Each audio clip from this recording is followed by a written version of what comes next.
nous avons préparé la terre, passons à la plantation.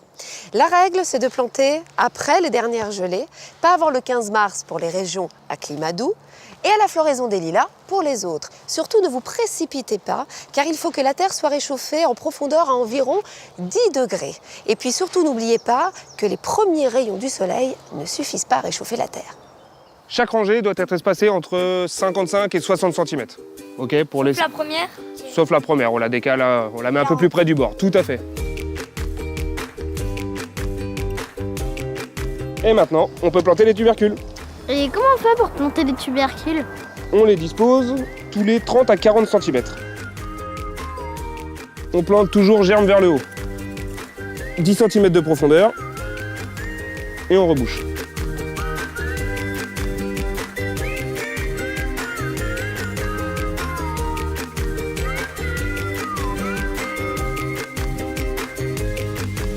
Regardez les garçons, je vais vous montrer une autre technique, la plantation en sillon.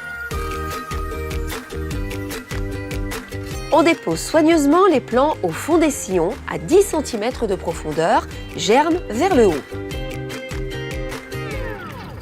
Recouvrez-les ensuite avec de la terre fine. Il faut procéder délicatement pour ne pas endommager les germes. On arrose un peu, mais pas trop. Le sol doit être humide, mais pas détrempé. Et pour finir, on n'oublie pas de faire une petite butte.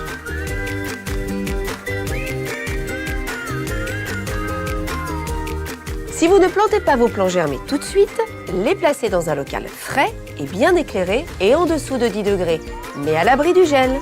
Les garçons, est-ce que vous savez ce que sont des plantes amies? Oui, ce sont les plantes qui se protègent les unes des autres. C'est très bien. Et pour minimiser l'apparition des parasites, eh bien on va associer aux pommes de terre des œillets d'Inde. Et on les met où? En périphérie de notre carré, autour du potager. Parce que les œillets d'Inde protègent la plupart des plantes contre les insectes nuisibles. Si tu en veux un peu plus, tu me dis. Allez, vas-y.